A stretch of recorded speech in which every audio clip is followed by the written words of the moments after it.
Good afternoon, everyone. We're going to call the regular meeting of the Del Mar College Board of Regents to order at 1 p.m. on Tuesday, November 9th.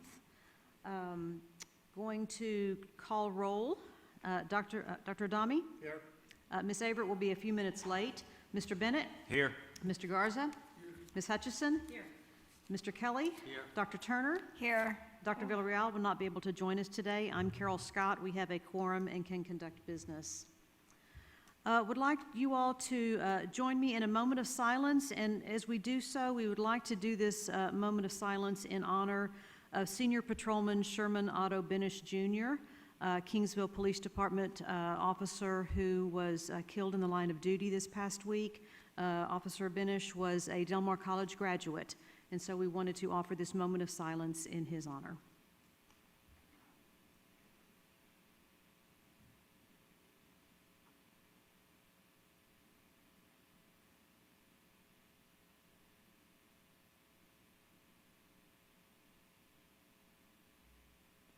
Thank you. Dr. Adami, would you please lead us in our Pledge of Allegiance?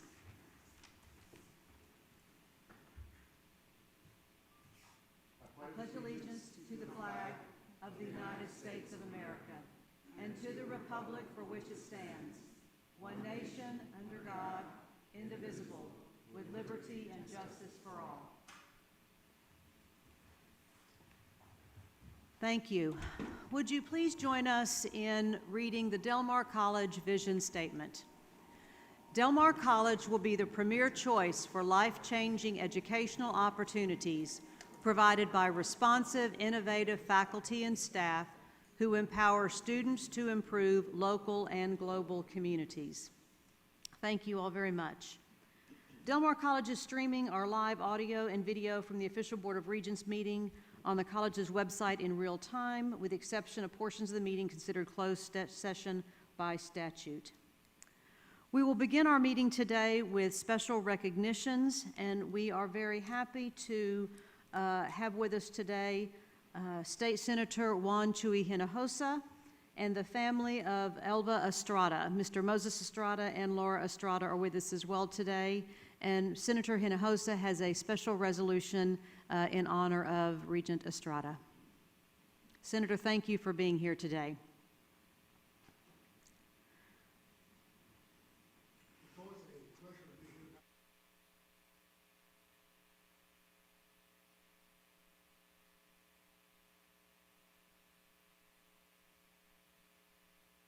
It's always a nice pleasure for me to be here in Del Mar College.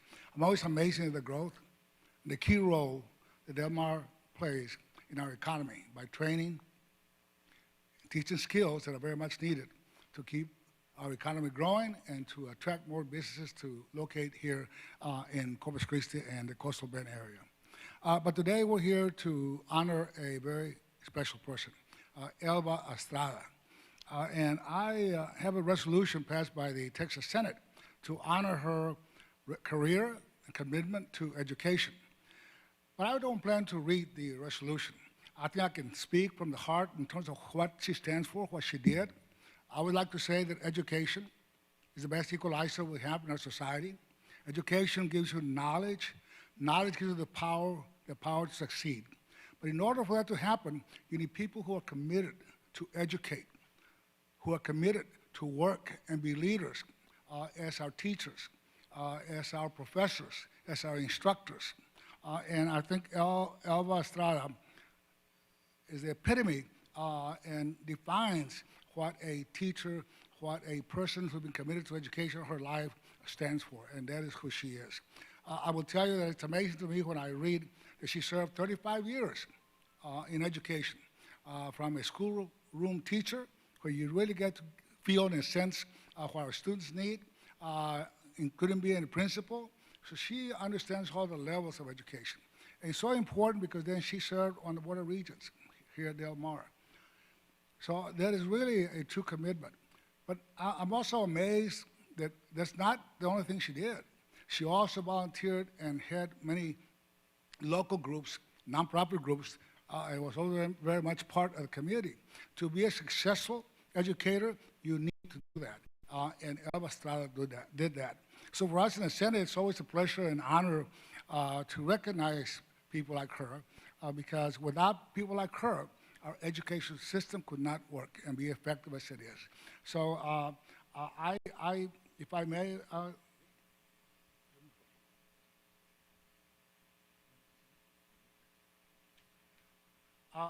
like I said, I will not read the resolution. I think I've pretty much defined Elba Estrada.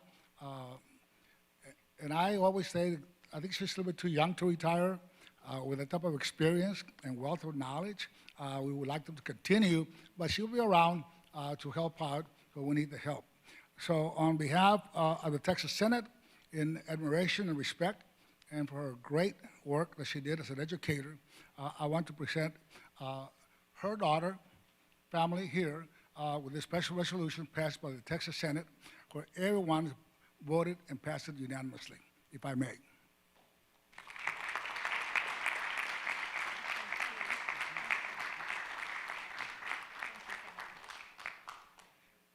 And I just want to thank you and appreciate you allowing me to share a few of my remarks on recognizing such an exceptional person who committed her life. When you like what you do and the work you do is not work. It isn't. I mean, it's a pleasure and a joy. So again, thank you for what you all do, and thank you for your leadership, and thank you, Estrada and her family for allowing her to be able to commit that type of time to our community and our, I don't want to call it, but our students. Thank you. Thank you, Senator. Thank you so much for being here. Moses, Laura, would you like to? Estrada family. And of course, thanks to Elmar, for what they've done, And at this time, I'd like to introduce my daughter, Laura Estrada. She's going to say a few words for my wife. She said, you, Laura, go ahead and say something for me. So here she is. Good afternoon, everybody. Thank you very much for having my father and myself over. It is an honor to be here and represent my mom, Elba Estrada.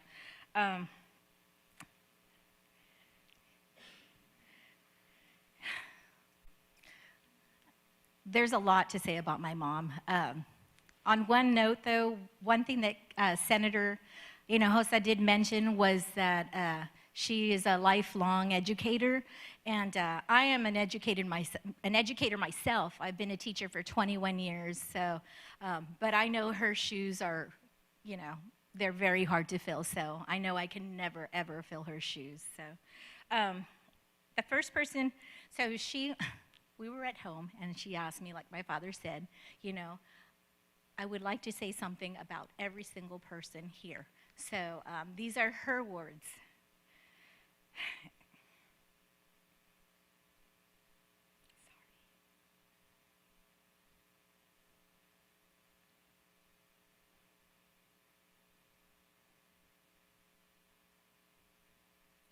First of all, to Dr. Escamilla, you are a true leader, leading Del Mar College. You are very well liked all over the community. I hope you never leave Del Mar College, and my prayers are with you and your family. To Augie, my former 4th grade student, you are a true professional, and I hope you never leave Del Mar College. Carol, you are a wise woman. Thank you for supporting me in most of my decisions and for being president of the board, a job that is hard to do. Dr. Adami, my friend of many years, you are a true leader in our community and of the Board of Regents. I truly enjoyed working with you, and your friendship is invaluable to me. Susan, my friend, you're a very intelligent attorney. I learned so much from you. You make every decision based on the needs of the students. Mr. Bennett, I always told you, you worry about the budget and I worry about the education. Thank you.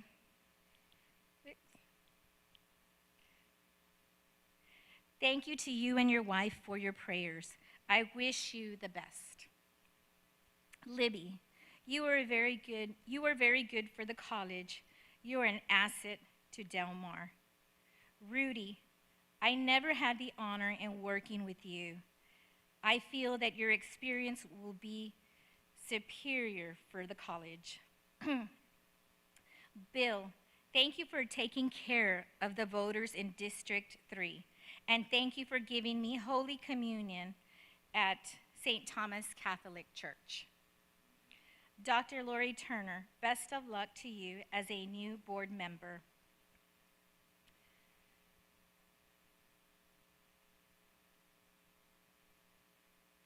To Gabe Rivas and Hector Salinas, I didn't have a chance to say goodbye. I was heartbroken to hear of their passing. Del Mar suffered 2 great losses.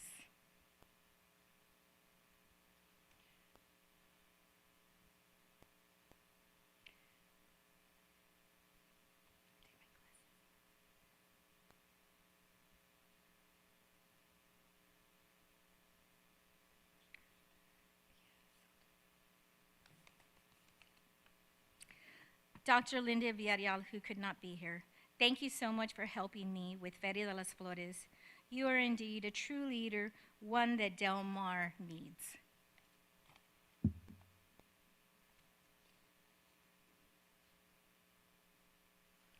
And thank you again to Del Mar College and Senator Hinojosa and Ms. Perez and Ms. Ramirez for making this possible. Thank you again for the honor.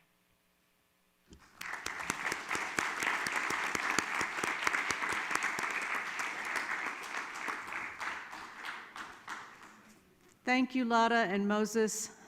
Thank you, Senator Hinojosa. I know that Elba is watching today, and so on behalf of the Board of Regents, Elba, we do miss you.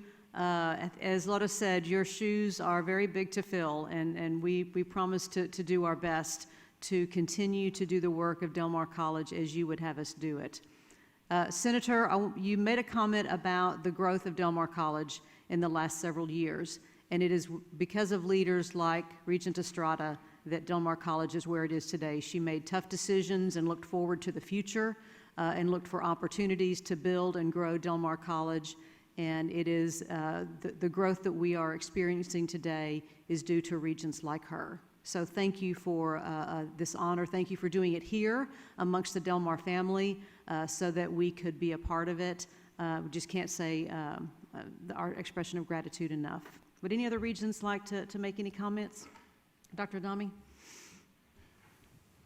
You know, Laura, Elba was always correcting me on everything I said, everything I wrote. And she was always in my corner. She made sure that things were taken care of because I totally forgot a lot of issues, especially when it came to the Feria. She carried that program for 2 decades. When she told me that she wanted to step down, I tried talking her out of it. I said, we could work around this. But you know, she done what was best for the community. And this is a good sign of a true leader. I love her as a friend. And, to hear the things she said really brought tears to my eyes. But, she's still around. I'll be calling her and bothering her, and so we will miss her here on the board. Thank you, Dr. Adami. Mr. Kelly. Elva, we all miss you at St. Thomas, and I do miss giving you communion, and I miss our conversations at the end of Mass. I have always respected you and cared for you, and that's one of the reasons that I decided to try and fill those big shoes. But the longer I sit in your chair, the more my respect for you grows. This is a big job. You did an outstanding job, and I just strive to make you proud. Thank you. Thank you, Mr. Kelly. Mr. Garza. I guess stepping onto the Del Mar Board of Regents, I've had two regrets. And one is that I stepped up to fill the shoes of a good friend of mine, Gabe Rivas, and I hope to do him justice and trying to do the best job I can do serving on the board. The second regret I have is not having been able to have served with Elba Estrada. Ms. Estrada was a great supporter of mine. I loved interacting with her and sharing thoughts of the concerns that we had related to the community, the city, Del Mar College, and in the area that we served. And I was looking forward to being able to serve with her on this board. I know that she was instrumental in supporting me to be able to be here on the Board of Regents. And the things that she said about me, there's no superior at all about me. I'm just one of the guys, but I really, really appreciate her confidence in me. And again, that's one of the regrets I have, because I think she did an outstanding job as a Board of Regents. And I also am in admiration of all the years that she spent helping educate the young kids in our community. Thank you. Thank you all. Thank you again, Senator Hinojosa. Thank you to the Estrada family, and especially thank you to Elva. I know you're watching. We love you and we miss you. Thank you. We will now continue our recognitions, and we're going to invite Ms. Patricia Benavides Dominguez to come forward and do a special recognition for Beverly Cage.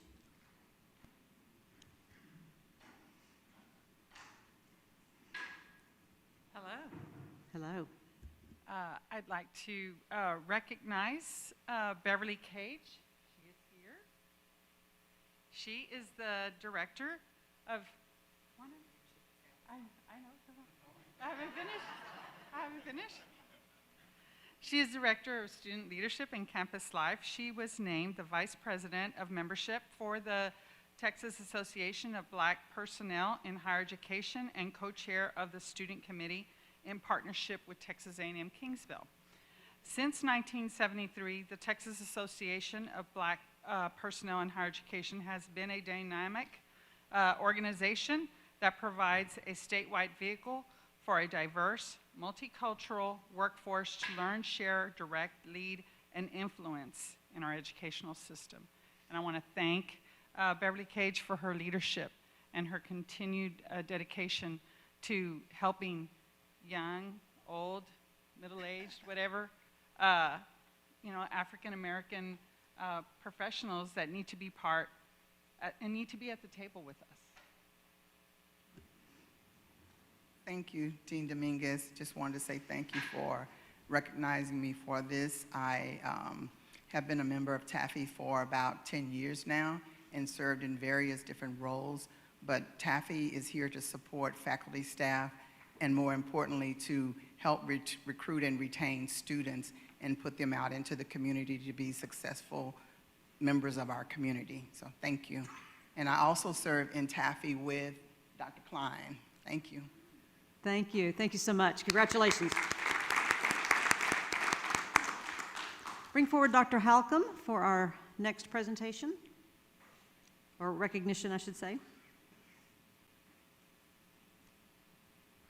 Madam Chair, esteemed Regents, Dr. Escamilla, I'm really proud today to present actually 3 recognitions. First is Alan Berecka. Alan, would you come forward so they can see who you are? And I am pleased to announce that Mr. Alan Berecka, Professor of Learning Resources and Reference Librarian, has had another collection of poetry recently published. This accomplishment should come as no surprise to many who have known him and his dedicated history of organizing poetry readings, open mics, and a series of poetry events on campus and in the community. Mr. Berecka was named the first poet laureate of Corpus Christi in 2017. He has 4 other published collections of poems: The Comic Flaw, Remembering the Body, With Our Baggage, and The Hamlet of Stittville. Mr. Berecka's recently published work, A Living is Not a Life, a working title, and I have that book right here, and he signed it for me. Interesting comments, though, Alan. We'll have to talk about that at some point. Anyway, described his varied work experience over the years, including baling hay, working as a trash collector, a telephone operator, a teaching fellow in the English department at the University of North Texas, and being a librarian. The collection also includes poems similar to thought exercises and poems regarding the concept of work, explored through poems about his parents' life and their jobs. A Living is Not a Life, a Working title is published by Black Spruce Press at Brooklyn, New York. And I want you to please join me in congratulating Mr. Berecka for his success. Alan, would you like to... Well, first of all, thank you. But I got to say, when I read the other people who were being recognized today, I was extremely humble and even more grateful to you folks for recognizing me. I don't know. I brought the book. They said, did you want me to read one? That's up to... Okay. We'd love for you to. Yes. Okay. Because you guys make kind of a cameo in this. So it's the title's from the Doors poem, Life is Strange When You're a Stranger. When you're a stranger. Still new to Corpus Christi, I arrived at work one morning to find my boss, no get it, in a complete tizzy. English was his second language, and I hadn't mastered his accent yet.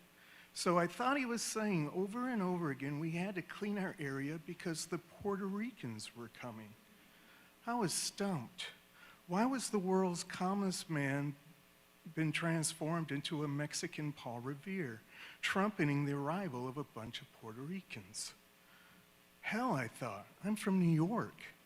I know Puerto Ricans. My cousin is married to a fantastic woman. Woman's a nurse, not a neat freak. So I said, Noe, relax, Puerto Ricans won't mind our mess. Noe's face fell into that look that means, what the?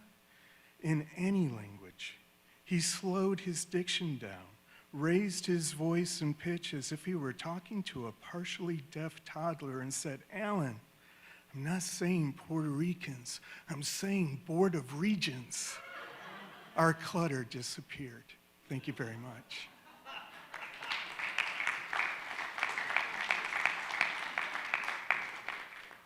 Thank you so much, and congratulations. I'm glad we let you read that. We always need a good chuckle at this table. Thank you, sir. Dr. Halcomb? Hey, our next recognition is Dr. Chip Campbell. Dr. Campbell, would you like to come forward, please? I'm delighted to inform you of the selection of the Texas Higher Education Coordinating Board for Dr. Chip Campbell to serve on the Texas Transfer Advisory Committee Discipline-Specific Subcommittee on Business Administration. His 3-year appointment began in October of 2021, ends in 2024. Dr. Campbell will aid in the development of Texas Transfer Guide, a study curriculum for business administration. The subcommittee is comprised of 40 faculty members with an equal representation from community colleges and public universities and 2 members from the transfer committee. The charge of the subcommittee is to use data-informed approach to support transfer students from community colleges and specifically to maximize the applicability of courses to a major when they transfer. So I think from my description you can see it's very important that we have our faculty on these transfer committees. We want to increase the number of students that successfully transfer to the universities, and it's very critical that we have this representation. Dr. Campbell is chair of the Department of Business Administration and Entrepreneurship. His expertise in the discipline will further the development of an effective system of transferability, as I mentioned. I'd like you to please join me in congratulating Dr. Campbell on this appointment. Thank you, Dr. Halcomb, and thank you for having me here today. Thank you to Dean Schromick, Dr. Halcomb, President Escamilla, and the board for allowing me to serve. I will endeavor to do so to represent Del Mar in an auspicious manner. So thank you all very much. Thank you very much, sir.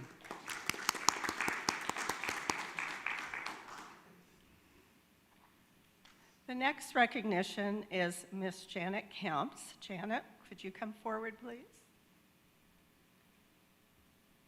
It's my pleasure to notify you that the Texas Higher Education Coordinating Board officially appointed Ms. Janet Kemp as a member of the Learning Technology Advisory Committee. The term of her 3-year appointment began September of this year and ends in August of 2024.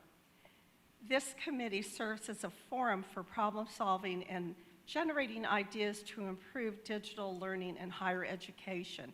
And you can see how important it is by the number of digital learning formats that we have done during the COVID environment. And she also will be working to reflect the goals of the 60-30 strategic plan. The committee has 23 voting members, 1 non-voting student member that represents diverse institutions across the state. The committee meets 4 to 6 times a year as a full committee and sporadically in work groups throughout the year.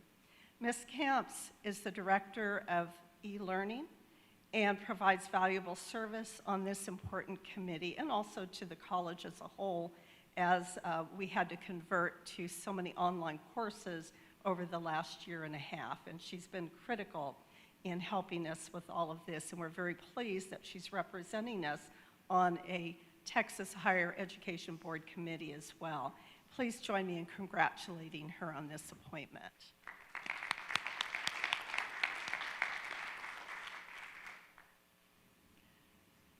Regents, thank you for this opportunity. It has been a pleasure to go for the second time to the Learning Technology Advisory Committee at the Coordinating Board. I appreciate your support in making this happen. Digital learning, as you may realize, that the Coordinating Board has taken on recently an enhanced position and importance. I also would like to thank Dr. Halcomb, Cody Gregg, for their support as well, and as well as my amazing staff. Thank you. Thank you, Ms. Kemp.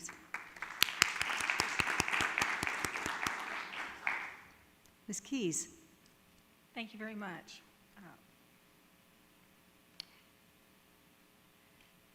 This is a recognition of Kawana Denson. Kawana, would you like to join me? Kawana serves as the Director of Strategic Initiatives here at the college, and this is a very humbling experience for myself and many in this room to make this recognition. Kawana was honored recently by the Ben magazine in their October edition. I'm sure many of you got to see this in this beautiful picture of Kawana. She was honored for her humanitarian work. You may have seen many of these photos and things across town, and I know this has been circulated broadly. The college at this time is also honoring her for her humanitarian work, and this tremendous efforts is that she is a true humanitarian. This exceptional honor was in recognition of the work of her foundation that Kawana and her husband Terrence started in memory of their son, Jasani Smith. Jasani was tragically lost in a rip current in Whitecap Beach in 2019. Out of this heartfelt loss, Kawana did the unimaginable. To most of us in this room, she took action. Action to provide education, awareness about rip currents, and water skills training on beach safety. This resulted in a public campaign that is gaining momentum throughout the community. You may have seen the billboards and heard about the many beach safety awareness events that Kawana has led. Due to this, the Honorable State Representative Ton Hunter and our Senator Sen Hinojosa, I wish he was still here for this, prepared legislation in support of increasing beach and water safety this past session. The 2 bills that passed were accomplished in large part due to Kawana's dedication, perseverance, and true grit. In bringing the risk of riptide and the needs for increased beach safety to the forefront. The Ben magazine article read, Kawana's efforts, both locally and statewide, have undeniably saved lives. They also wrote, every time she enters a room, uplifting energy follows her in, and I can fully attest to that. She comes into my office with that grin about once a weekday, and if I don't get it, I call her and say, Quanah, I think I need you down here. You know? And so it's that beautiful grin and that energy and many, many things that she's contributed to in such a heartfelt way that we recognize Quanah today. Quanah, did you want to say something?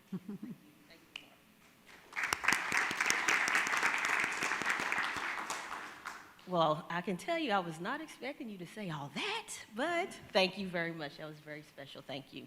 And thank you, Madam Chair. Thank you, Board of Regents. Thank you, Dr. Escamilla, for the opportunity to be recognized today. The first thing I'll say is when I received the initial email from the Ben magazine, I clearly thought it was a joke.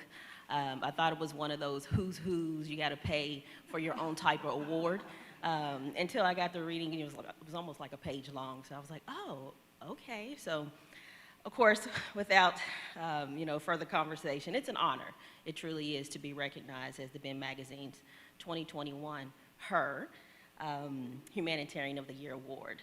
And of course, HER stands for honoring, empowering, and raising up women in the coastal bend. And through my efforts, I too will continue to honor my late son, Jay Sani, empower beachgoers to make best decisions before entering the water, and raise up our communities to rally for the cause and educate others on beach safety and beach and rip current safety.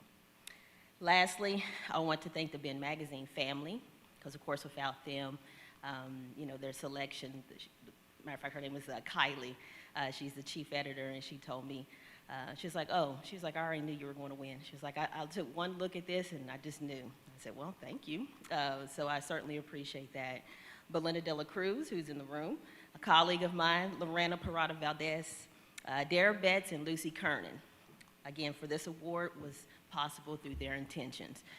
They were conspiring behind my back and decided to submit my name for this award. But it's greatly appreciated. I'm truly humbled, honored. I do say it's bittersweet, but I think it's worth it. It's worth it. And lastly, I'm going to lighten the mood now. I do have some magazines that I signed. So if you do not have a copy, it is autographed for you. Just let me know. All right, thank y'all so much for the opportunity. I appreciate it. Congratulations.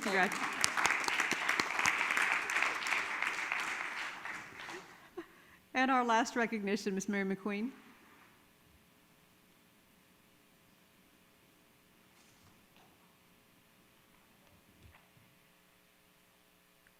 For those of you who have any background at all in fundraising, every once in a while we get a phone call and somebody says, I need to have all the information you have on this particular program, and does not tell you why. But you have to get it fast. Well, they needed information on our aviation program, and I called Davis Merrill, and he called Ron Agnish, and I got a wealth of information within 14 hours, which was great because I needed it within 24. So that gave me 10 hours to go ahead and write a proposal. And what happened is the Trace Grace Family Foundation awarded the Del Mar College Aviation Program with the Harmon Dobson Legacy Award and a $50,000 check for that particular program. They looked at the information that the program had given us and said, without a doubt, you were the best program of those that we asked to give us information. Your graduation rates, if you do not know this, are students who pass the FAA A&P component for certification have a 100% placement within 30 days in an aviation program. We are an incredible group, and I would give so much of that recognition to Davis Merrill and Ron Agnish, who has done an incredible job of making sure that we are addressing the needs of the aviation. Harmon Dobson, they gave the award. They actually just told us they wanted to have a tour of the aviation program. And then Hugh Dobson made the presentation and the award. It turned out it was Harmon Dobson's birthday.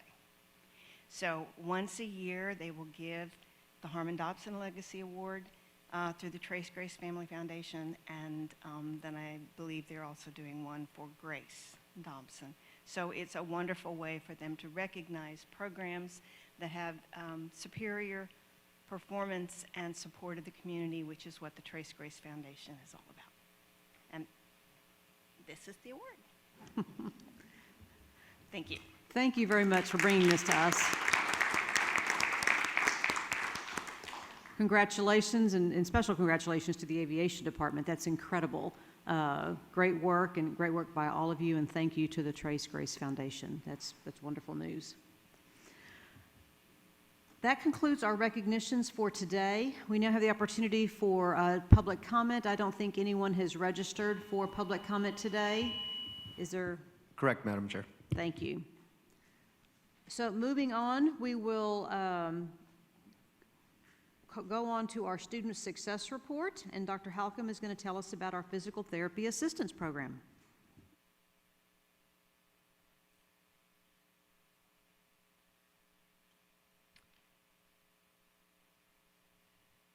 Madam Chair, Regents, Dr. Escamilla, I'm pleased to present the success of our physical therapist assistant program. The physical therapist assistant program is accredited by the Commission on Accreditation of Physical Therapy Education. 20 students are accepted into our new cohorts here at Del Mar each year. Our students have been very successful in passing the National Physical Therapy Assistant exam, and our 2-year average graduation rate for 2019 to 2020 is 97.5%. The first time that a student takes the exam, so our first time pass rate on the national exam is 92.5% for that 2-year period. You also see in the chart there's an ultimate pass rate. This pass rate measures the percentage of students in the cohort who pass the exam within their allotted 6 attempts. Some pass on the first attempt, others test a few times, and ultimately pass. Occasionally, someone abandons the testing process without passing. The 2-year average ultimate pass rate for the 2019-2020 combined year is 97.5. Now, so far in 2021, our students are once again doing extremely well. The first-time pass rate is 95%, and the data is not out yet for the ultimate numbers at this time. What's really good here is the placement. You know, 100% of our graduates who are licensed are employed 12 months after that licensing. Common job placement sites are places such as Christa Spahn Health System, Doctors Regional Hospital, Bay Area, and many other clinical sites. So we're really proud of the job placement. And I just want to take a moment to congratulate our physical therapist assistant students, faculty, and staff on a job well done. Thank you. Thank you very much, Dr. Halcomb. We'll move on to our college president's report. Dr. Escamilla. I'm sorry, were there any questions for Dr. Halcomb? I apologize. Were there any questions? By the way, we do have a new, our new/old system is back up and running, and so if you do have a question, either holler out or hit the button. Dr. Escamilla, college president's report. Thank you, Madam Chair. Regents, just before we move on from the PTA assistance program, I just would like to add to this that I was able to share some news with our executive committee. My nephew by marriage is Dr. Tom Hauk, who's a doctor of physical therapy. He came through our program, okay? He's doing exceedingly well out in the community over at Shea Physical Therapy and growing in with leaps and bounds. And I think he's in his 2nd or 3rd year as a doctor of PT. And I just want you to know that we live it, we experience. I was one of his patients at one point. It helped me with a nerve thing that I had going on and so forth. But I just want you to know that we experience these things from so many different levels. And I'm just here to tell you that for years I've known people throughout the community in this program, and it's just making such a powerful impact on the very health of our community. That's an important thing. Before I go on to my report, I am proud to say that I lost the argument with myself over the pie. and I had both. I tried both pies that were baked by our own chef, Claudia Hurt. So if you haven't tried the pies, everybody, they're absolutely phenomenal. Libby, I ate your piece. You were late to the show, and so I had your... Anyway, thanks to the team for making such a wonderful lunch. This is a special lunch when it comes to this time of the year as we give thanks and so forth, but thanks to our food service for their efforts of a special meal today. Very nice. So, moving on to the return to campus, Regents, ladies and gentlemen, I want you to know the college continues to make progress toward returning to normal operations, okay? Current health and safety protocols will remain in place through the end of this semester, including encouragement of facial coverings, masks and the like, social distancing when and as possible, and we are highly encouraging vaccinations in several ways. We were, in the early days, we were setting up clinics and those kinds of things, and now that the logistics of vaccinations have changed and so forth, we have now moved towards using federal dollars for incentive programs to bring people, encourage people to receive that vaccination and hopefully improve the numbers as we think are getting out of this pandemic. We'll see. Again, I say we'll see because no matter what I say here in my report, we will always keep our ear to the track and be prepared to pivot one way or the other. Tracking and reporting COVID-19 cases among Del Mar College community will continue. College-wide, I'm pleased to report that the positive cases continue to drop. I'm going to say significantly. It's actually closer, it's very significant, but we just want to keep our fingers crossed there. The goal, Regents and ladies and gentlemen, is for the spring semester to shift to standard operating procedures as much as conditions allow, and this will be proved by increased classes on campus, expand in-person student services, and hosting of college-wide events and the like. So that is the plan. We still will remain vigilant. We will remain in close contact with our health officials, both at the local, state, local being city and county, and of course state and federal as we move on.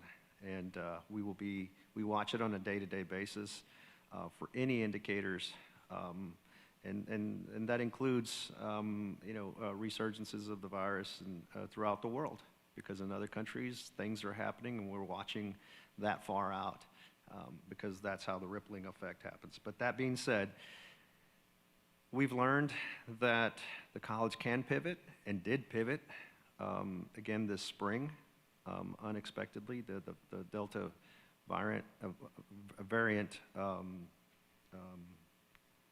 increased and took off, and we pivoted as we thought appropriate. But that being said, I look forward to coming back again every month with an update. And next month will be one of those that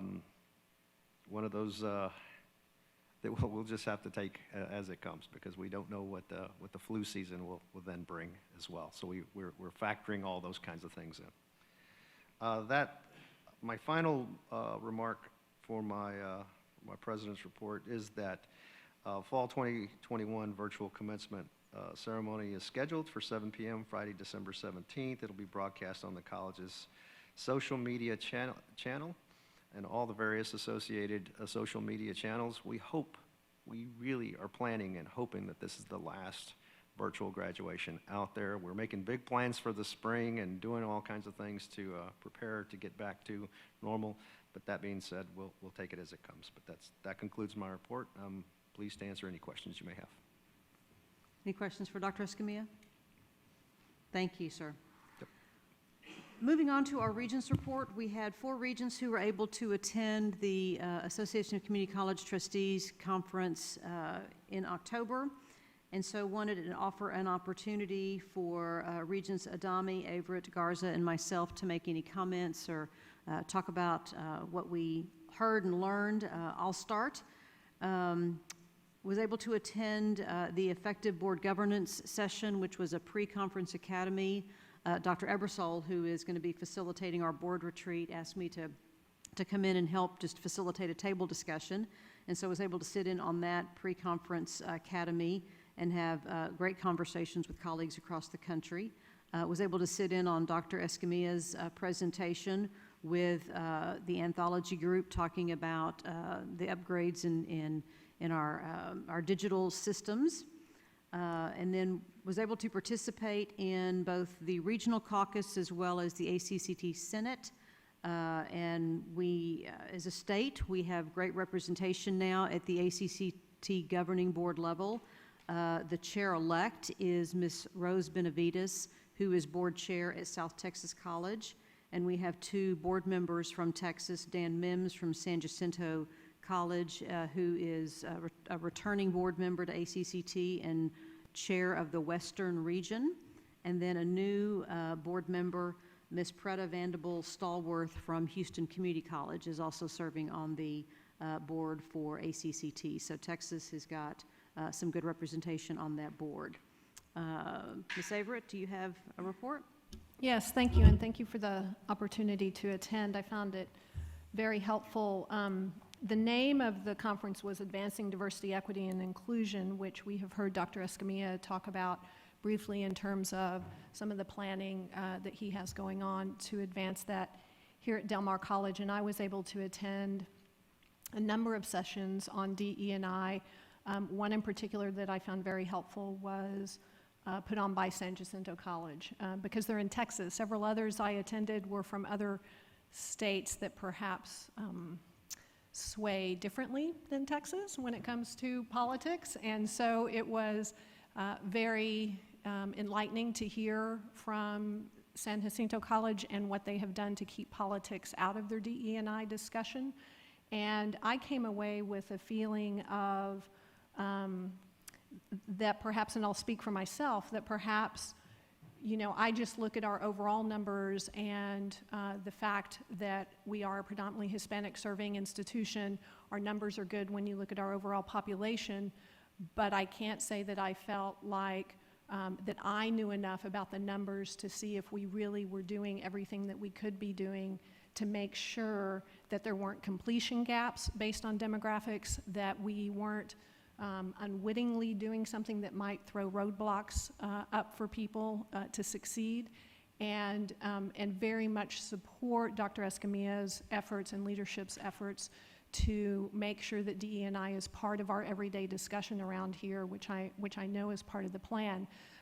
But the other thing that struck me is that this isn't Dr. Escamilla's responsibility solely, that we as regents also have to look at ourselves, look at our own behavior, make sure that we are leading by example, perhaps doing our own, I won't say perhaps, I'd really like us to do our own diversity, equity, and inclusion training to help us recognize perhaps our own implicit biases or times when we may unknowingly even serve up some microaggressions, which is a term I've become familiar with through some other organizations that I belong with, and just make sure that we are really being the examples of an inclusive institution that honors all students equally and makes sure that everybody has an equal chance to succeed here regardless of what their path may be. And I think, again, I'll speak for myself, but I think sometimes it's too easy just to say, well, look, we have such a high Hispanic population, we must be doing the right thing. And I think we have to dig deeper than that as a Board of Regents to really make sure that we are, and that we are just making success available to everybody. So that's my soapbox. Thank you. Mr. Garza. Appreciate your comments, Libby. I got to attend, first off, it was a great experience. I mean, it's the first, I did get a chance to go to the state conference, but going to the national conference, I mean, you're still at a whole different league. And the first session that I attended, I enjoyed attending the session related to welcoming the new trustees, and they ask you to try to get yourself involved and participate in some of the committees.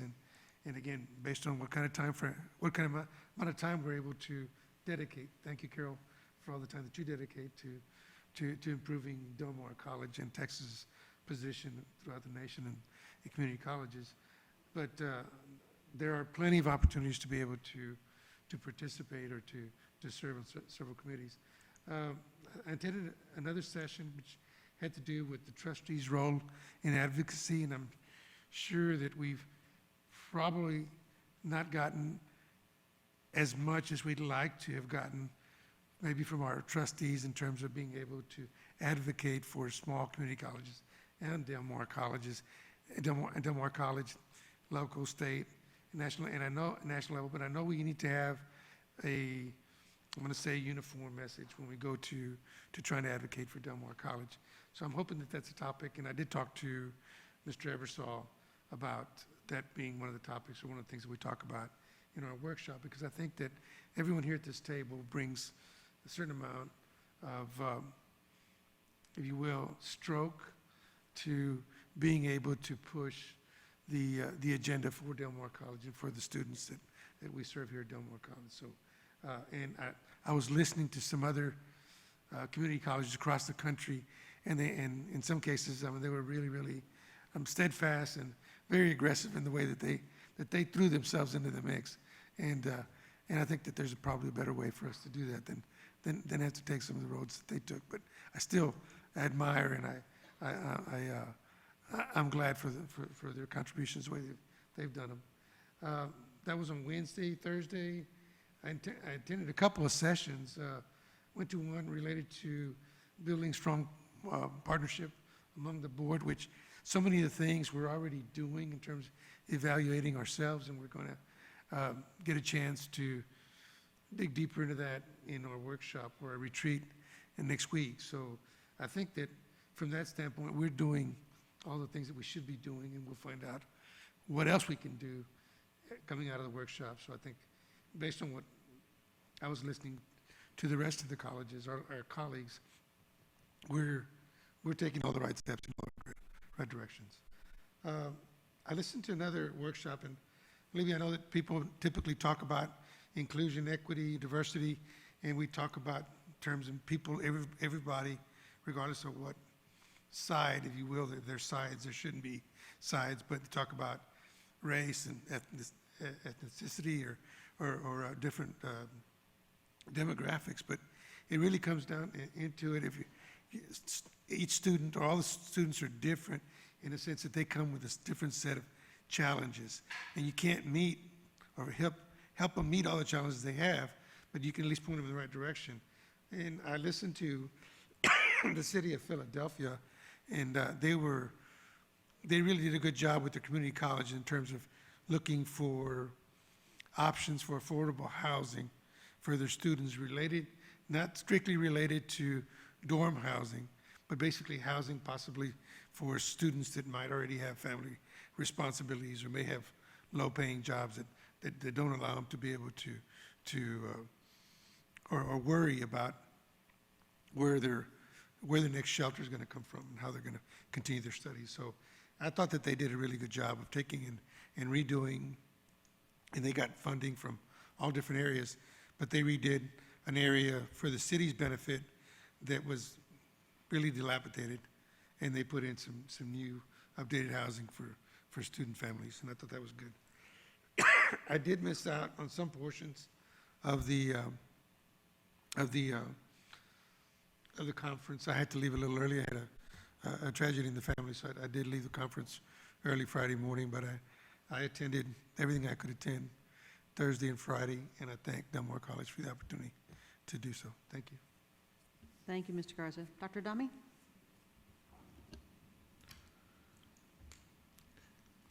You know, Libby, I agree with you, you know, because we have to ask ourselves, are we doing enough when it comes to inclusion, diversity, and equity?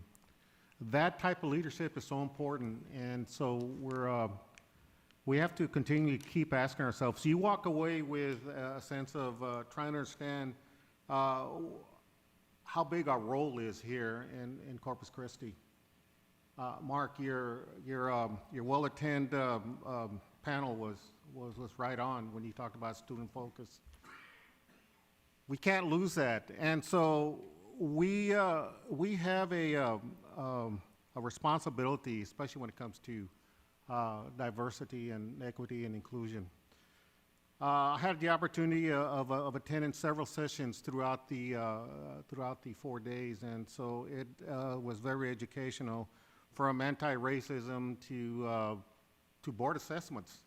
And so things that Del Mar is always doing, but you know, stepping up to that next level, we can't lose sight of that, and continually as a board asking ourselves, are we doing enough for the students, for education, for Del Mar College? Thank you very much, Dr. Adami. So I encourage those of you who have the opportunity to get on your calendar now for next year. The conference in October next year will be in New York. And then we actually do have the legislative conference that will be in February. Typically, we don't have a large contingent. What we typically do is if you attend one of the 2 national conferences, if you can, if your schedule permits you to do so. We typically don't have folks attend both of them unless there is some specific circumstances around that. So if you don't have those dates, Delia and Natalie can get those for you. But the legislative conference will be in February in Washington, D.C., and then next October will be the national conference in New York City. So put those on your calendar. Now we will move, speaking of legislative update, or upcoming legislative issues. Dr. Villarreal will give us our legislative update report.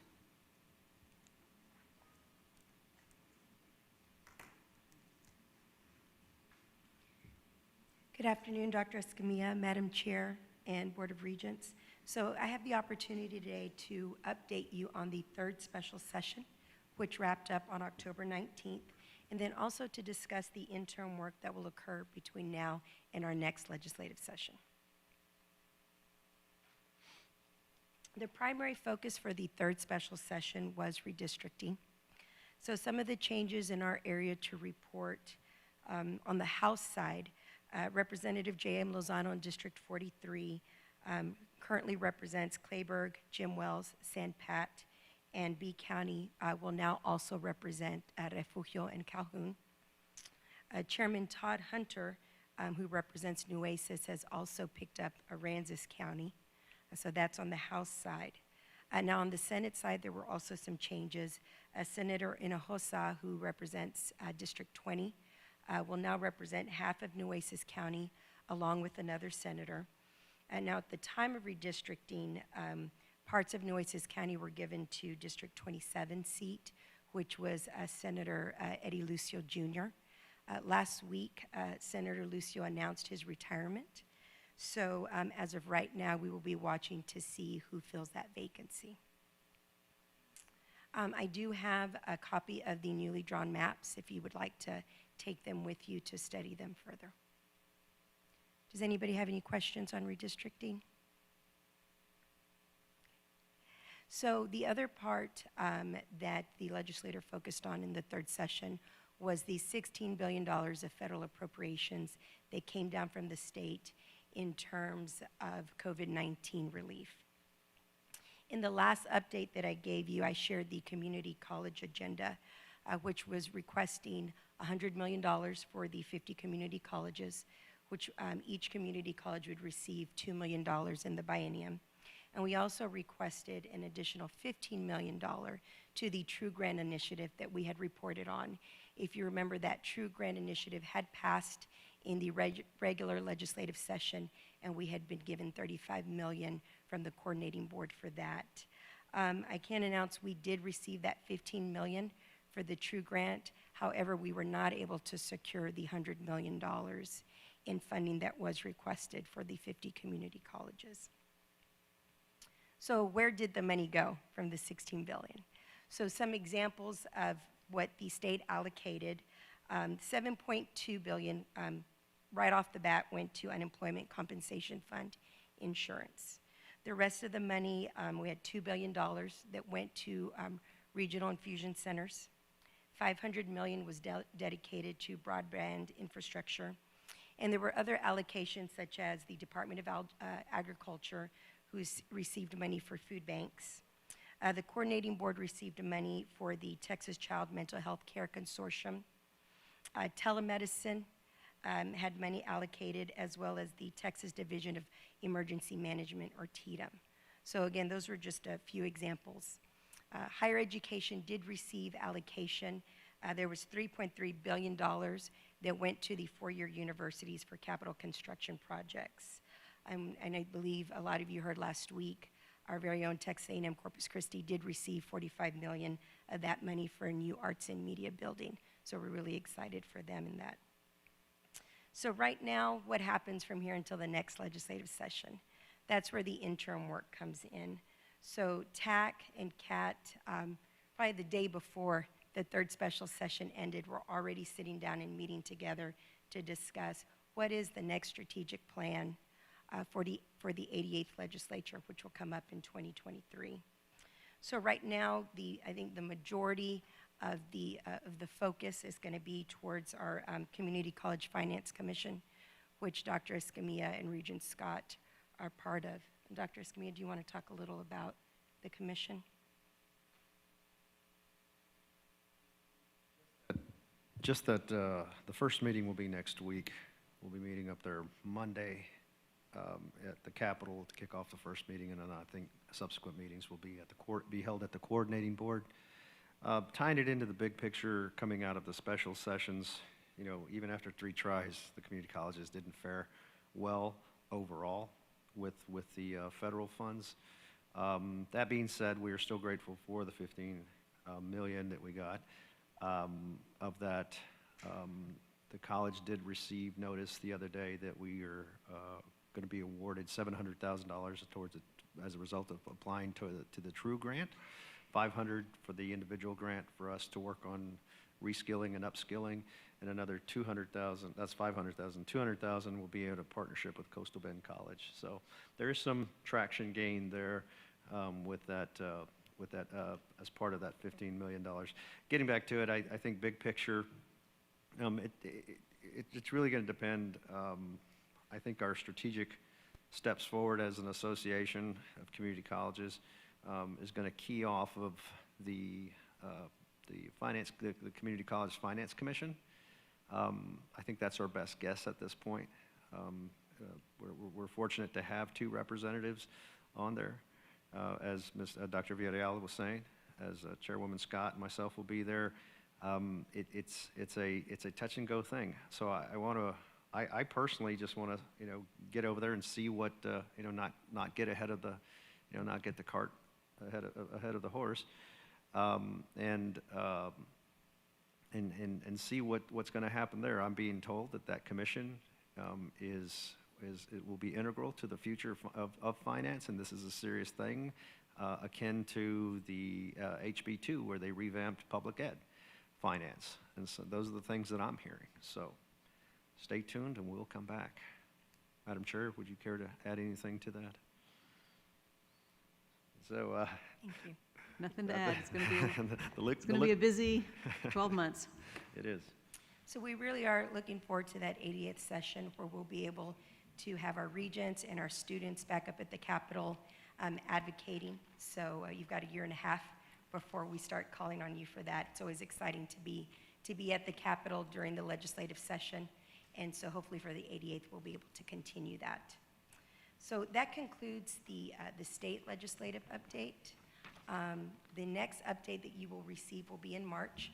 As Madam Chair mentioned, we will be attending the National Congress in February, where we will be able to advocate at the federal level.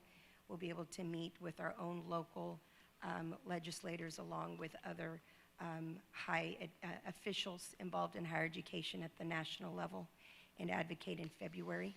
So I will come back in March so that we can talk about that, and also to talk about the infrastructure plan just passed at the federal level, the president signing that. So we will talk about that, how that is going to affect community colleges, and what we can look forward to from that package as well. Any questions? Yes, sir. Yeah, Dr. Escamilla, you talked about maybe looking at school finance or higher education finance and revamping. Would that work in our favor, or would it actually would smaller community colleges in South Texas get more money if that was carved up in a more equitable way, or what are you looking at? Yeah, I think right now it's all on the table. The fact that it's being compared to the efforts made by HB2, of course, what comes out of this commission is going to be proposed. The idea is that this commission will propose some language going into the next legislative session. So I think everything's on the table, and when you hear that kind of thing coming from the Capitol and not from the association, I think that gives me hope, because, again, coming out of the third session, it's kind of scratching our head. With the relatively few dollars that they gave us, we've got to look forward to this. Something good has to come from this. I'll brief you shortly after next week. So just as a matter of context, what's a little bit different about this commission is there will actually be 2 senators and 2 House members who are serving as commission members. Yep. So I think the political realities of whatever the commission recommends will be embedded because of the input of those senators and House members. I think so it won't be just pie in the sky. I think there's going to be a lot of discussion about what would be politically palatable, and to have those 4 members potentially as strong advocates for the commission's recommendations in their respective chambers, I think is going to be important. The other piece, right now we have 3 system CEOs, Dr. Hellier, Dr. Escamilla, and Dr. Head from Lone Star College. Potentially one more CEO might be a member of the commission as well, a couple of business people.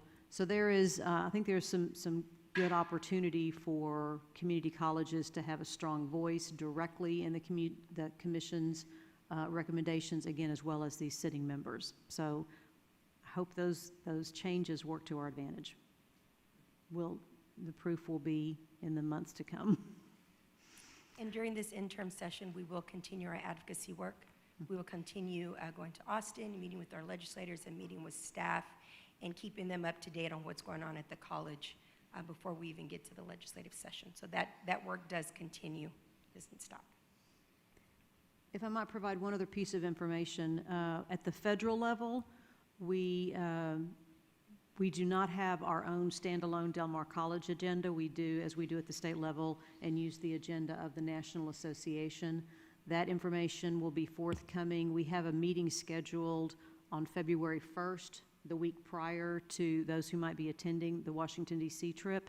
And we will have information by that time, what they call the green sheet, when it was actually a printed piece of paper, but it is a PDF of the positions, and then there's a little bit more substantial booklet that goes along with it that explains all the background positions.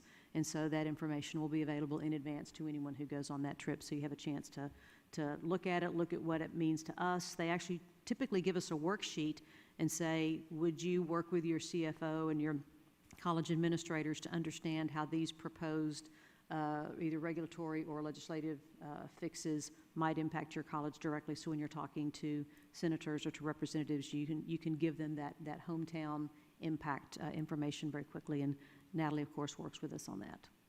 So, great. Thank you. Thank you very much. All right. Pending business. Let's look at our pending business list. Somewhere in there we go. So we have our board retreat coming up next week. We will have an opening dinner on Wednesday night. We'll have several work sessions. You'll see the agenda. I think Dr. Ebersol was planning on sending it out tomorrow or Thursday at the latest. He had some quick changes he was making earlier this week. There will be, as we have done our board self-evaluation in closed session in the past, there will be one closed session part of it where we look at that self-evaluation, but I think the rest of it is going to be in open session. We're not planning on staff presentations or anything like that. This is our opportunity to discuss. We will be here in this room, but we've asked them to change the settings so that we will be around a table together, not at a dais. I think that will facilitate better conversation. But those are our plans for next week. It looks like now we probably will break a little early on Thursday. We don't anticipate keeping you the entire day from, 8 to 5. But we do anticipate going till probably 3:30 or so on Thursday, and then just half a day on Friday. We'll be out before lunch on Friday. So for those of you, I think 8:30. We've got it. I think we've got it down for 8 o'clock. Come for coffee and pastry if you want something. But I think we just have the session starting 8:30 both days. So, and then we will have our redistricting discussion. Our consultant could not be with us today, but he is on schedule to be here at the December meeting. And we'll have another workshop related to our KPIs and also on a discussion around our strategic enrollment plan at the December meeting. We have both of our appraisal district, both appointment and then a vote on a ballot in December as well. Our annual foundation update. And we will begin our discussion on our student charges, both tuition and fees. So we do that in a workshop session in December and then make that decision in February so that we have a little bit of time between the discussion and the actual action item. Any questions about future pending items? Great. Our consent agenda for today, we have approval of minutes and acceptance of investments and financials. Are there any items that need to be pulled for separate consideration? Seeing none, is there a motion to adopt our consent agenda as presented? Thank you, Mr. Kelly. Second by Ms. Hutchison. Are there any public comments on our consent agenda? Seeing none, all those in favor of adoption of our consent agenda, please raise your hand. Any opposed, same sign. That motion passes unanimously. We'll move on to our regular agenda and ask Mr. Strybos to talk to us about our music building renovations.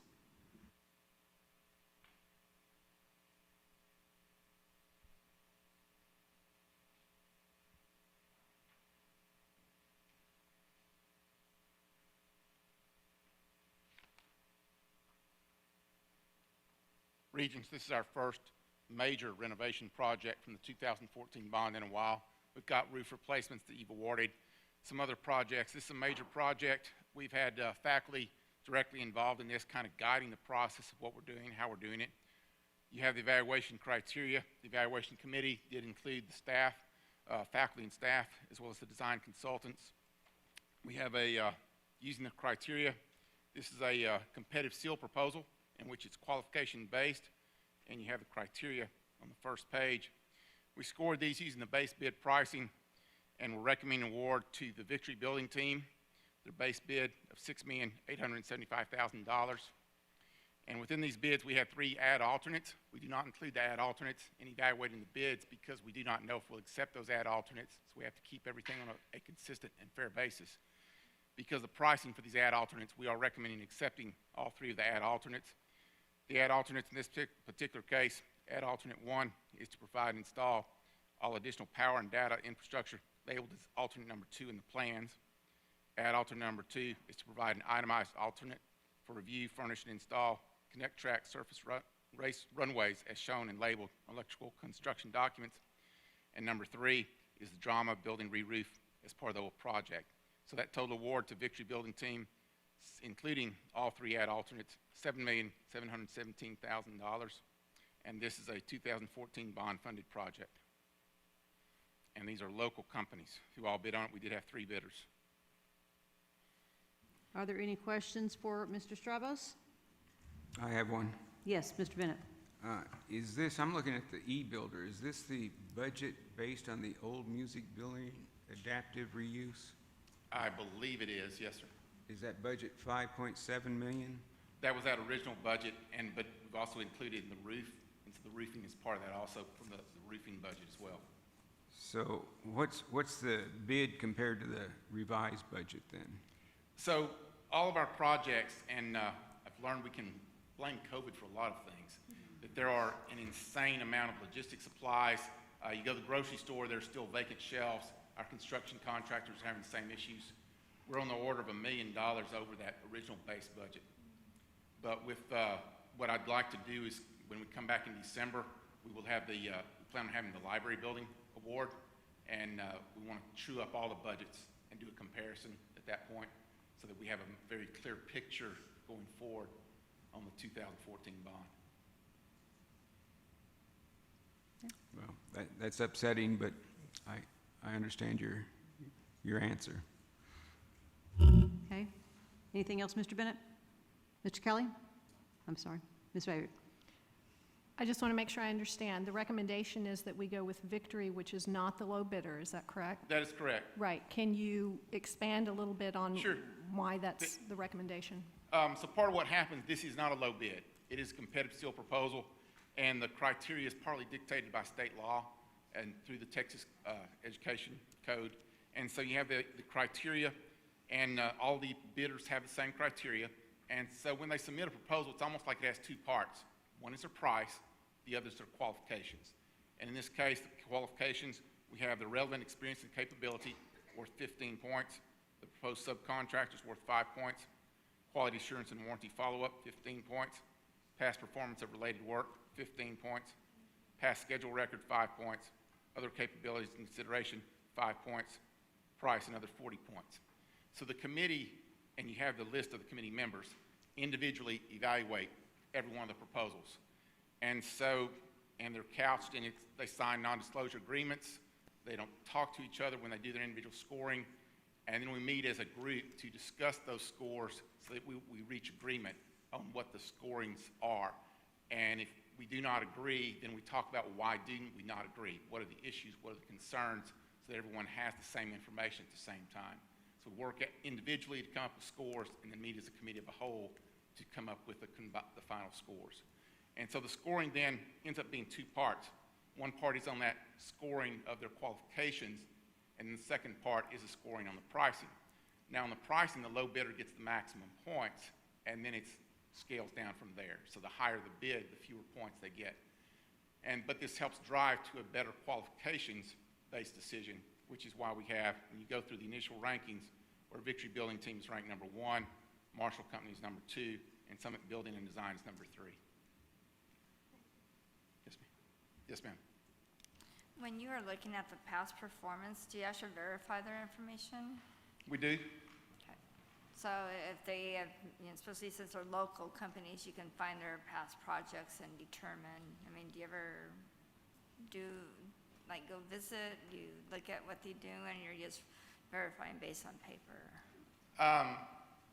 One of the nice things about Corpus Christi in the area, it's easy to go out to the sites. Thank you. A lot of the owners are public owners, and there's a lot of billboards out on the freeways that you'll see. There was an event that happened in Houston this past weekend, and the number one thing you hear are some of those billboards. And so public owners have a certain amount of responsibility to couch their answers carefully. And so when we respond, a more basic question is, would you hire this contractor again? And if not, then they can say why or why not. But yes, we do verify, we check their references. Okay, good. And we verify their work, yes. Yeah, I just worry about, contractors and quality of work, and so. Yes, and then at the same time for this, for all of our projects, we're using third-party inspections to be sure that everything is constructed in accordance with the plans and specifications. Any other questions? Staff is recommending award to Victory Building Team in the amount of $7,717,000 using the 2014 bond project funds for the renovation of the music building. Is there a motion to that effect? Motion by Dr. Adami. Is there a second? Second. Second by Mr. Kelly. Any other questions or comments? Is there public comment on this item? Seeing none, all those in favor of the motion to award the contract, please raise your hand. Any opposed, raise your hand. That motion passes unanimously. Thank you, Mr. Strabos. Thank you. And we have Ms. Tammy McDonald and Ms. Lauren White to discuss our security services RFP.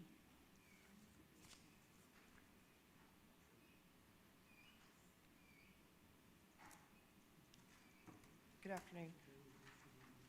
Chief White is passing out the recommendation. On August the 30th, the college issued a request for proposals for security services.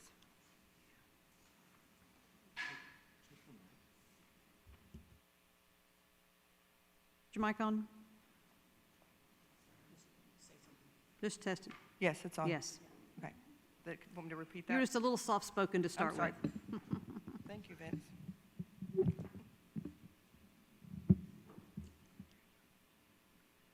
Thank you. So as Chief White just passed out to you, it was our award recommendation. The committee met on November the 3rd, and out of the 2 proposals that were evaluated, the 2 were received, 2 were evaluated, the committee recommends the Allied Universal Security Services based on their highest overall score. The committee unanimously agreed that Allied Universal Security Services is the best choice for Del Mar College based on their qualifications with a bid of $1,254,839. It further lists the committee members, and Chief White and I are here if you have any questions for us. Are there questions for Ms. McDonald? Yes, Mr. What- Kelly? Why did the committee choose them? Was it just based on the price, or were there other variables that you considered? No, it was the overall score. It's just like Mr. Stribos explained. It's you have qualifications as part of the scoring, and then you have pricing. And then you run that through your criteria of scoring. And you could have someone that scores differently on the qualification section, and they could score in a different sequence on the pricing. But when you add the 2 together, it's the overall total score between the qualifications and the pricing. In the future, it might be better to have consistent presentation on these kinds of proposals, so we see both who bid, what the ranking was based on the qualifications, and the separate ranking based on pricing. So if we could have that little better bid background. Yes, Mr. Bennett. How does this coordinate with the campus police department? Okay, I'll let Chief White address it. So the campus police officers and contracted security guards work in a cohesive manner to ensure safety and security for our college community. This will require cooperation between the 2 groups, or a partnership between the 2 groups. The primary duties of the 2 groups would be distinct and separate. However, at times they will work in tandem on the same incident, but on different aspects of that incident. There are issues where you would not have commissioned law enforcement officers on a call. For example, locking and unlocking premises. This includes disarming and arming the security systems, is usually handled by our security services. Fire watches, parking control, like the cone placement out here for the Board of Regents, is usually handled by our security services, not by a commissioned law enforcement officer. They also do various calls for service that do not need law enforcement, like when we have trips and falls. We need it reported, we need it documented, but it doesn't require, if it's not a life-threatening injury, it would not require law enforcement. Your police officers respond for enforcing the Texas Penal Code, the Code of Criminal Procedures, and the Texas Health and Safety Code. So we're always going to have both? Do you want to? In there, let me jump in there. To your question right there, Mr. Bennett, we anticipated that because we too are watching in the onboarding of our own police department, and then in this existing system of security services that we have now. What we're going to do is we're going to monitor the development of our new force coming on board, and see and watch for, and we expect it to evolve in some form or fashion. Right now, we need all the eyes and ears possible that we can get. Boots on the ground, those kinds of things to watch the college. But as we're onboarding our new police system, as we take off with our new police force, well, as we take off with our new police force, I think you can expect for us to come back with some modifications in the future of how we operate first and foremost, and I think it'll impact our future proposals. And this is for a 1-year contract? These are year to year.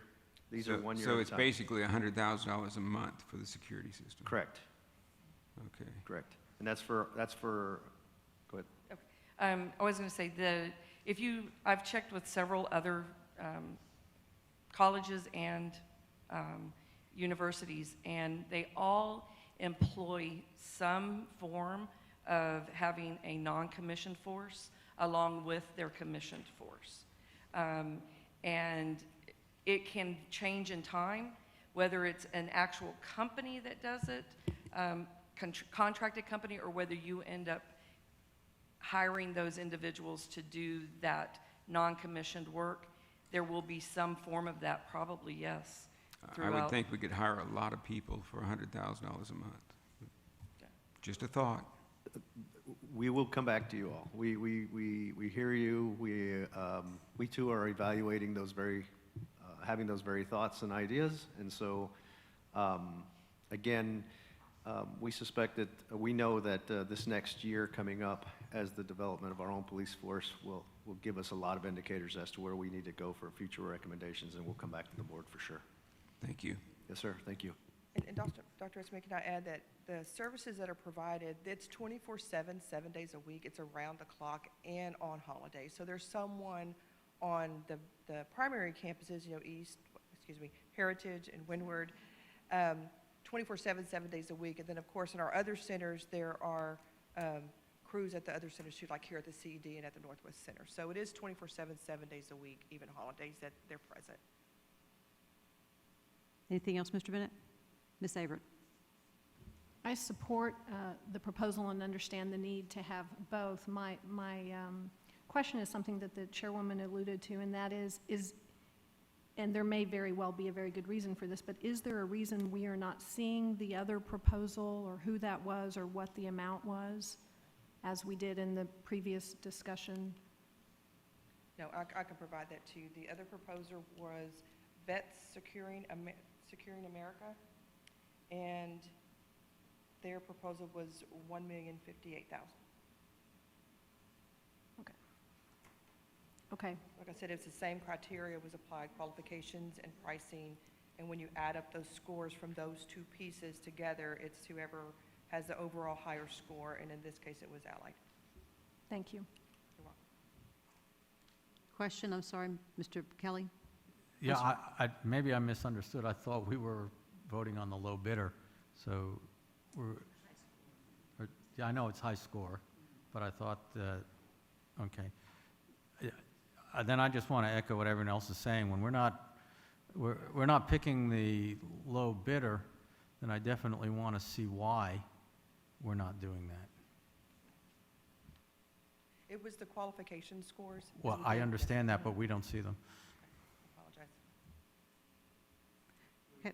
We understood, Regents, and we can still provide that information back to you all after the fact, but the numbers were verbalized. If we want to pass this one around, I mean, we can do that, or we can proceed however you'd like. Up there. I just think that just transparency says, for us. Sure, it's right here. Especially if we're going to be voting on something, I just think we should need to always have have all copies. the information before. Can you speak into the mic deciding. so he can hear you That's better? fine. Sorry. No, I thought it was close enough. So I'm just, just transparency for the board members, especially when we're voting and so forth. I think it's important that we have all the information.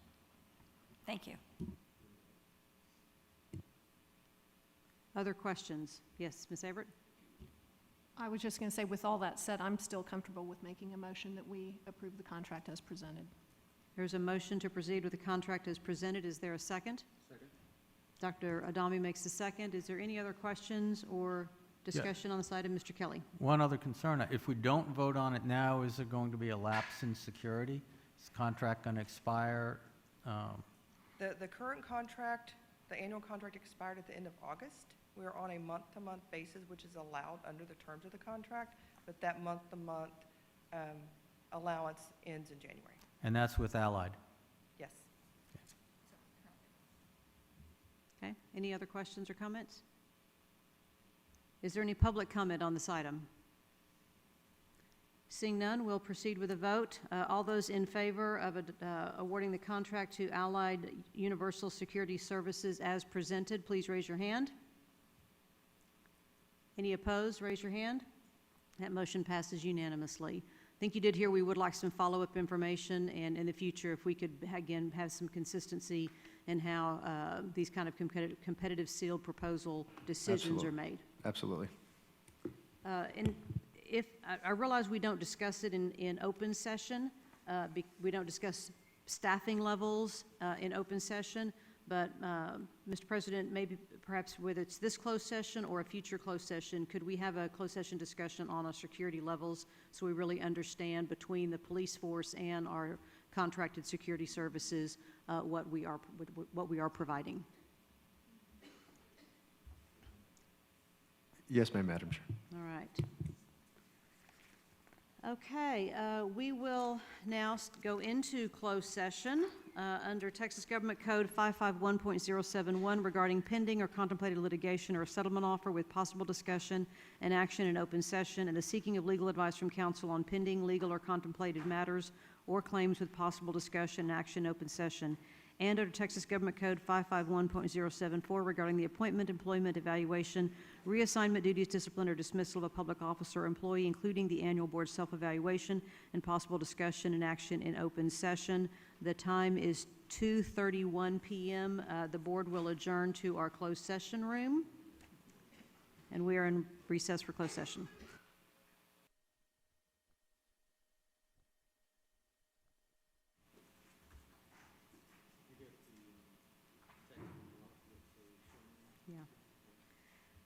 We have returned from closed session at 3:26 p.m. There is no action item coming out of closed session. We will discuss our calendar for the next couple of months. We have our board retreat starting next Wednesday with a dinner meeting, and then Thursday and half-day Friday. Our December board meeting will be on December the 14th. At this point in time, we do anticipate a workshop because we are talking about KPIs and again, strategic enrollment plan. Our virtual graduation, as Dr. Escamilla noted, is going to be on December the 17th. The college will be closed starting December 22nd. I'm going to back up to earlier in the month. There is the Texas Higher Education Coordinating Board Higher Education Leadership Conference on Thursday and Friday, December 2nd and 3rd. Not sure who else is planning to attend. I know we have a couple of board members who still have some training that is required, so want to make sure that to talk to Delia if you're not sure if you have training required or not. Dr. Escamilla? At the Coordinating Board Leadership Conference on continuing education and workforce programs. And Mr. Rivera is presenting as well on ethics, and I'm presenting on board governance, so we'll be well represented there. And then the college will come back into session on January 5th, but we will not meet in January. At this point in time, our February meeting is scheduled for February 1st in anticipation that there will be a couple of us, 2, 3, 4 of us that are going to Washington, D.C. on February 6th through the 9th for the National Legislative Summit. So at this point in time, again, we're going to plan on meeting on February 1st. Any questions about our calendar? Thank you all very much. Great meeting today. We are adjourned at 3:29 p.m.